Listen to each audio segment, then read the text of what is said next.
Alors, quels sont les diagnostics à faire pour la vente d'un bien? Dominique, est-ce que tu pourrais nous dire pourquoi il faut faire des diagnostics, s'il te plaît? Alors les diagnostics sont nécessaires pour donner l'information de façon précise à l'acheteur de ce qu'il achète. C'est une information, que ce soit un diagnostic électrique, que ce soit un diagnostic thermique ou quel qu'il soit, on va parler de la liste des diagnostics, c'est que l'acheteur doit pouvoir acheter en connaissance de cause. Il ne faut pas qu'il puisse se retourner contre le vendeur en disant « si j'avais su qu'il y avait ce problème-là, j'aurais pas acheté ». Donc diagnostic électrique, c'est souvent ce qui fait le plus peur parce que la plupart des acheteurs ne sont pas du tout électriciens, ne savent pas comment s'y prendre. Donc il y a souvent plein d'anomalies. Ils vont dire « ah oui, mais du coup, je peux pas acheter ». Et il y a des notaires qui, à la lecture des diagnostics, font peur en disant « vous avez vu, il y a des anomalies ». Oui, mais c'est tout à fait normal. Sauf si l'installation est neuve, il y a des anomalies. Les anomalies, c'est pas une question de normes, c'est vraiment une question de douille à nu ou fil à nu. Alors que s'il y a des fils qui sont nus, il suffit de mettre un cache et ça règle la question. Donc, les diagnostics ont pour utilité d'informer l'acheteur sur ce qu'il achète et sur la situation technique du bien qu'il achète. Ce sont bien des diagnostics techniques. Et c'est très important parce que comme ça, il ne peut pas se retourner contre le vendeur en lui reprochant de lui avoir caché des choses. Les diagnostics sont les diagnostics importants, sont là pour dire, ben voilà l'état de l'immeuble que vous achetez ou l'état de l'appartement. Quand je parle d'immeuble, c'est toute immobilisation en général. Voilà les diagnostics. Et donc, vous achetez en connaissance de cause. Vous signez au moment du compromis de vente, vous signez au moment de l'acte authentique, et ben, vous êtes informé de ce que vous achetez. Bon, il arrive parfois à la lecture du compromis de vente chez le notaire que les acheteurs ne soient pas du tout au courant de ce qu'il y a dans les diagnostics, que le vendeur ou l'agent immobilier est tenu de le remettre avant la lecture du compromis de vente. Ils sont pas au courant et ça les intéresse pas. Sauf si le notaire leur dit, vous avez vu, là, il y a un gros problème. Attention, il y a un gros problème. Et donc, forcément, si le notaire dit ça, c'est fini, il n'achète plus parce que ça fait peur, parce qu'on est dans la technique et tout le monde n'est pas à l'aise avec cette notion. C'est vraiment pour les rassurer et pour qu'ils achètent un bien en connaissance de cause. Ok. Alors, du coup, ça m'amène à te poser la question suivante. Ces diagnostics-là, c'est qui exactement qui les fait et qui va intervenir pour la réalisation tout simplement de ces diagnostics? Alors encore une fois, il y a beaucoup de vendeurs qui ne savent pas, ils disent mais est-ce que c'est moi qui dois les faire, à qui je dois m'adresser, est-ce que vous connaissez quelqu'un? Alors bien évidemment, si c'est le vendeur qui les fait, ça ne marche pas parce qu'il ne serait pas du tout objectif. Il va dire j'ai refait l'installation électrique alors qu'en définitive il a mis des caches et dedans on risque de court-circuit à chaque instant. Donc évidemment, c'est pas le vendeur qui doit le faire, c'est lui qui doit les payer. Ils sont à sa charge, c'est lui qui va faire appel à un diagnostiqueur qui a l'agrément, qui a les assurances, qui a les formations, donc formation, agrément, assurance, pour les faire parce que lui, c'est son métier, c'est sa profession et lui, il est responsable. Le diagnostiqueur engage sa responsabilité. Si le diagnostiqueur écrit, parce que c'est écrit, signé, tamponné, qu'il n'y a pas de problème électrique et que demain il y en a un, c'est le diagnostiqueur qui s'est trompé, c'est pas le vendeur. Le vendeur ne peut pas le savoir. C'est pour ça qu'il y a un diagnostiqueur qui est un organisme certifié extérieur. C'est lui qui engage sa responsabilité et c'est vrai que les formations, les licences qu'ils doivent renouveler tous les 5 ans leur coûtent très cher. Donc ils ont tout intérêt à être professionnels parce que sinon ils perdent leur métier, ils perdent leur clientèle. Donc, qui c'est qui les fait? C'est le diagnostiqueur. Et évidemment, tous les agents immobiliers connaissent un diagnostiqueur. Si le vendeur vend lui-même tout seul, sans passer par un agent immobilier, il peut chercher sur Google ou sur les pages jaunes diagnostiqueur immobilier dans le secteur et il va avoir une liste de diagnostiqueurs. Et là, les diagnostiqueurs, on n'a pas besoin de faire le tour du monde pour avoir le meilleur devis. Les tarifs se tiennent. Il y a des diagnostiqueurs qui font les diagnostics à un certain prix et un dégressif à partir du moment où on fait 4 ou 5 ou 6 diagnostics. Et il y a des diagnostiqueurs qui font pas de dégressif, mais qui font ensuite des prix plus bas, quel que soit le nombre de diagnostics. Donc il y a un certain nombre de diagnostics et les prix se tiennent. Alors bien sûr, on peut trouver un diagnostiqueur qui va dire sur l'ensemble des diagnostics, je vais vous faire économiser 50 €. Oui, c'est possible, mais les tarifs se tiennent. Ils ne sont pas fixés par l'État, mais par la libre concurrence.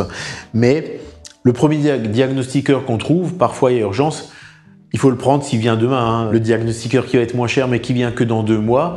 Pendant 2 mois, on ne peut pas engager la vente parce qu'on est tenu au minimum de publier le diagnostic de performance énergétique. Donc la réactivité est importante. Et puis la sympathie, c'est un commerçant. Donc on peut choisir. Il n'y a pas d'autres informations à savoir pour choisir un diagnostiqueur parce qu'il n'y a pas d'autres implications. C'est lui qui engage sa responsabilité. On entend souvent dire que d'un diagnostiqueur à l'autre, les notes ne sont pas les mêmes. C'est pas vrai parce qu'aujourd'hui, ils ont des appareils de mesure très précis. Et donc, quel que soit le diagnostiqueur, il engage sa responsabilité. Le résultat est le même.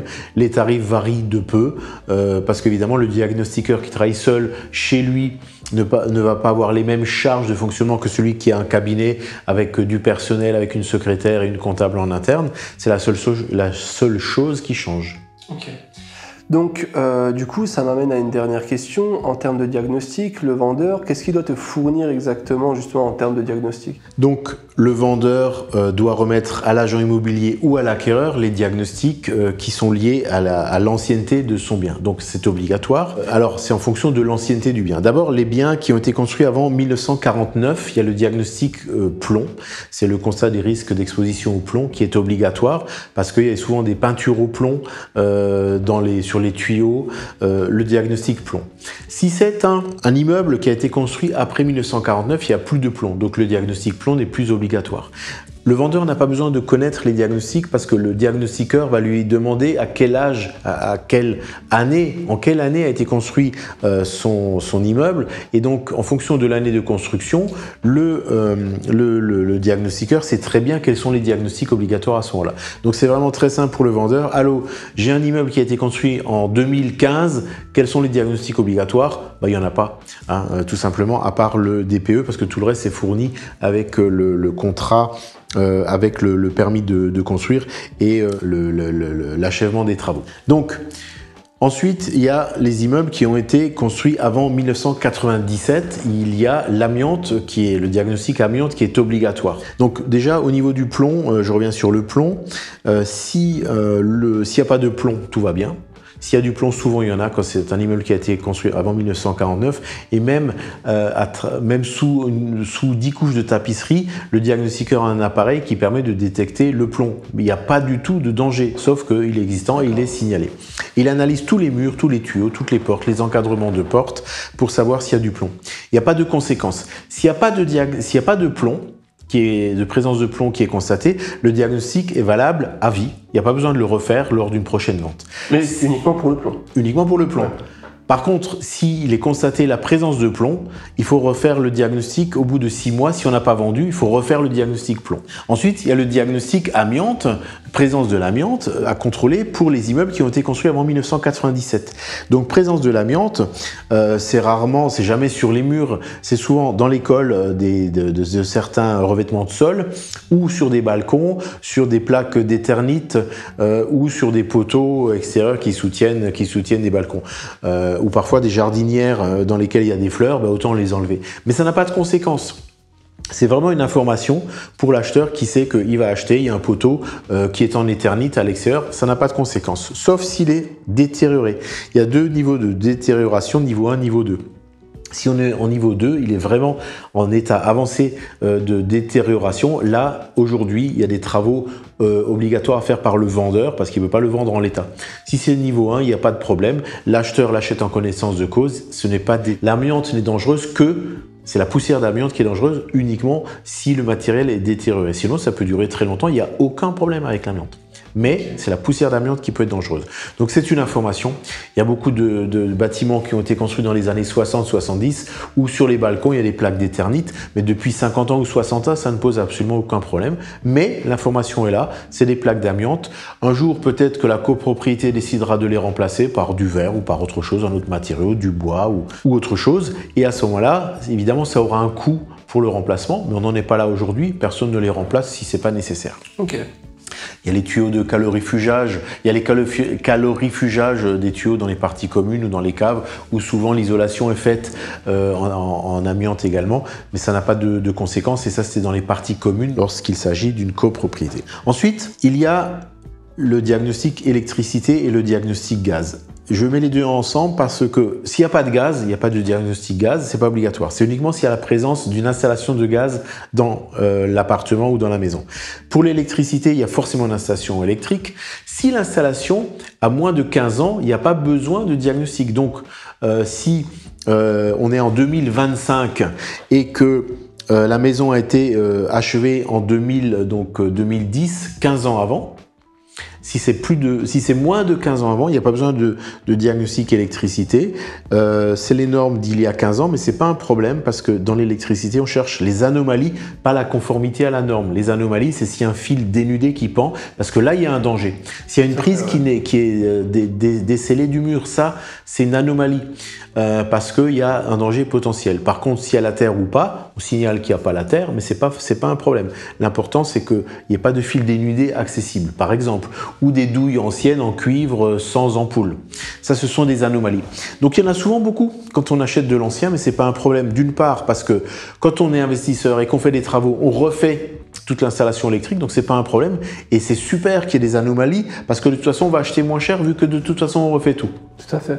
Là où c'est un problème, c'est que si c'est du récent, qui a 16 ans par exemple, et il y a plein d'anomalies, là ça nous oblige en tant qu'acheteur à refaire des travaux pour la mise aux normes ou pour la mise en conformité, pas aux normes, mais la mise en conformité parce qu'il y a des dangers potentiels qui sont détectés.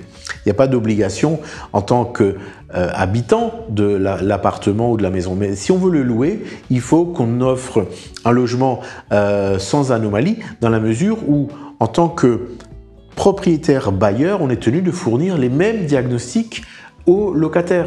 Donc on a les diagnostics qui sont fournis par le vendeur au moment de la vente et ces diagnostics, il faut qu'on les fournisse aux locataires. Donc si on veut louer un bien, on est obligé de corriger les anomalies.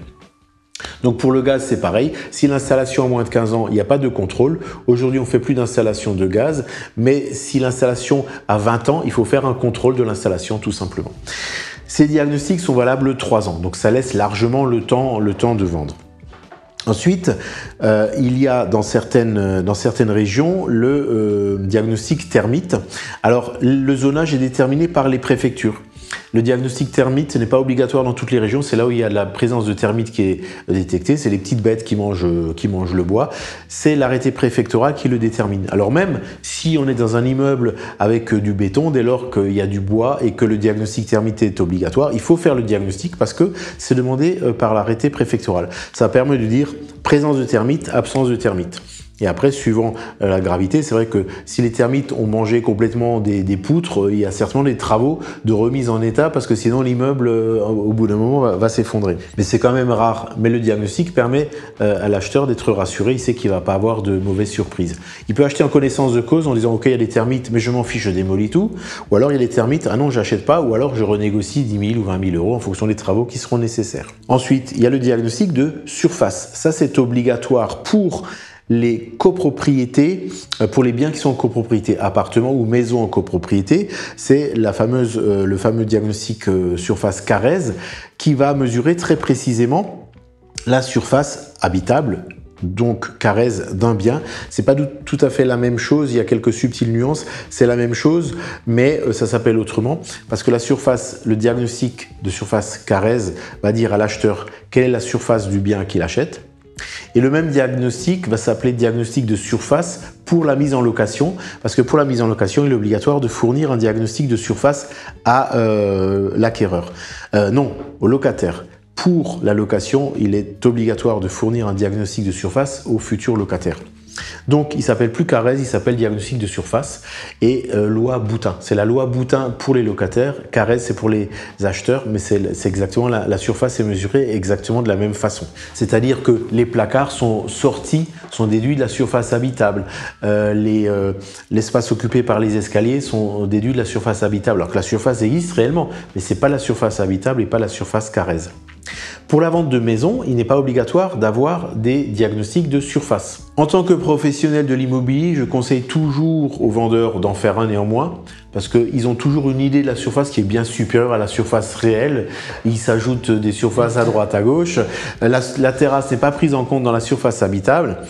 Alors, s'il y a des plans d'origine qui sont fournis et qu'il n'y a aucune modification de surface qui est intervenue, le plan d'origine est évidemment valable parce qu'il y a toutes les cotes. mais on n'a pas toujours les plans d'origine. Donc à ce moment-là, je conseille pour des maisons de faire un diagnostic de surface. Et alors, le plus important, c'est le diagnostic de performance énergétique, le fameux DPE, diagnostic de performance énergétique, qui va nous donner le classement énergétique du bien. Donc ça va de A à G. Évidemment, depuis cette année, depuis 2023, on ne peut plus louer les logements qui sont classés en F et augmenter le loyer à la date anniversaire. On peut les louer, mais on ne peut plus augmenter les loyers. On est obligé de faire des travaux pour améliorer la note énergétique.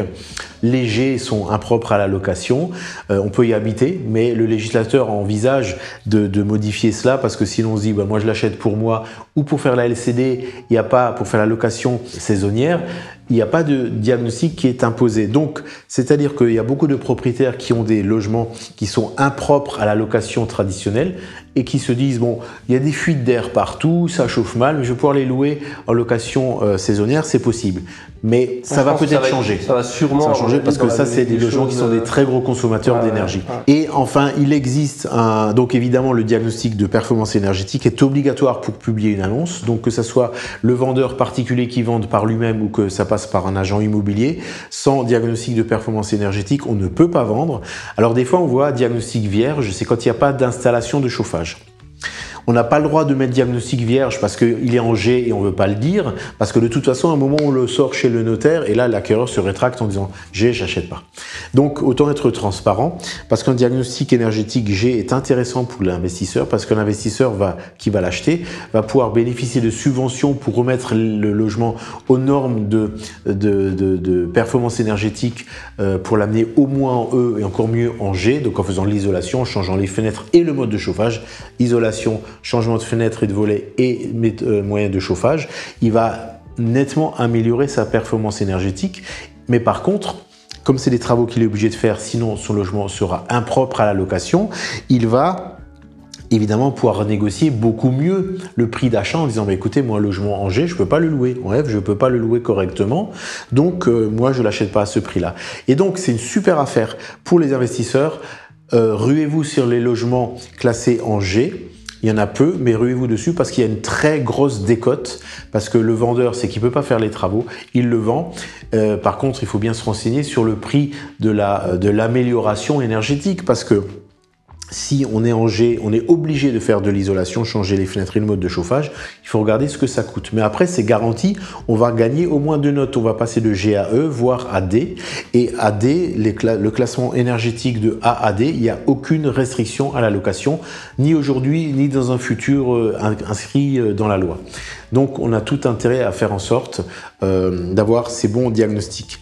D'autant plus que les locataires qui ont entendu et qui ont subi l'augmentation du prix de l'énergie, gaz et électricité, si un logement est mal noté, ils savent que ça va leur coûter très cher en chauffage en hiver et qu'ils vont peut-être pas avoir de la facilité à se chauffer. Ça veut dire que dans la plupart des cas, ils vont pas louer. Ils vont dire moi je m'en fiche de la loi, moi je veux pas payer 300 € par mois pour chauffer un 2 pièces, tout simplement. Donc cette note-là est un bon indicateur, d'autant plus que en dessous, il est bien précisé les dépenses moyennes d'énergie, fourchette haute, fourchette basse, pour ce logement et comment on peut améliorer la note énergétique. Et le dernier diagnostic, alors il y en a quelques autres, mais c'est le notaire qui s'en occupe. Le diagnostic assainissement, dans certaines régions, c'est le notaire qui le demande au moment de la vente, ou alors c'est l'agent immobilier qui demande au vendeur de le faire par, en général, la communauté de communes ou le service des eaux. Ça consiste à vérifier la conformité de l'installation, donc d'évacuation et d'assainissement, à savoir est-ce qu'il y a une fosse septique. Les fosses septiques, sauf dans des secteurs vraiment très très retirés, ne peuvent plus être installées. Si on n'est pas relié à l'assainissement collectif, il est clair que si l'assainissement collectif passe devant la maison, l'acheteur a 1 année pour se relier au tout à l'égout. L'assainissement collectif, c'est le tout à l'égout. C'est obligatoire.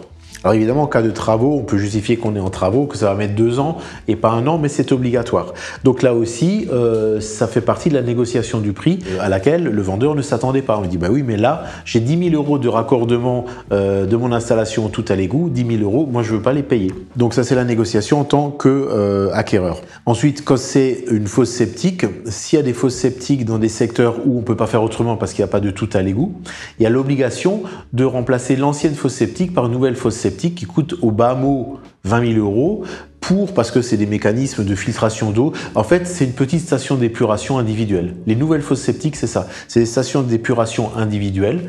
Ça veut dire que on retraite toutes les eaux usées, les eaux des toilettes, les eaux de l'évier. Et c'est obligatoire pour ne pas rejeter dans la nature des déchets, mais bien de l'eau qui est théoriquement pure après avoir été filtrée. Et le dernier diagnostic, ça fait 3 fois que je dis dernier diagnostic, c'est le diagnostic mérule. Le mérule, c'est le champignon qui s'attaque au bois. Il n'est obligatoire qu'en cas de suspicion.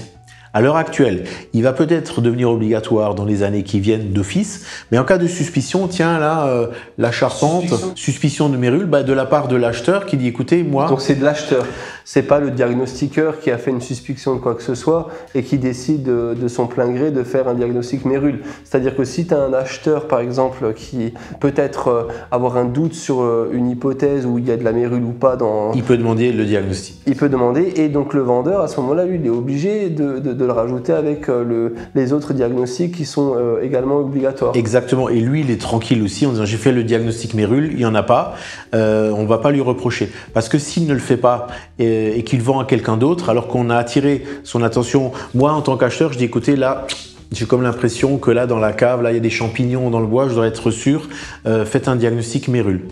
Le vendeur qui dit non, j'en fais pas, moi en tant qu'investisseur je prends pas le risque, j'achète pas.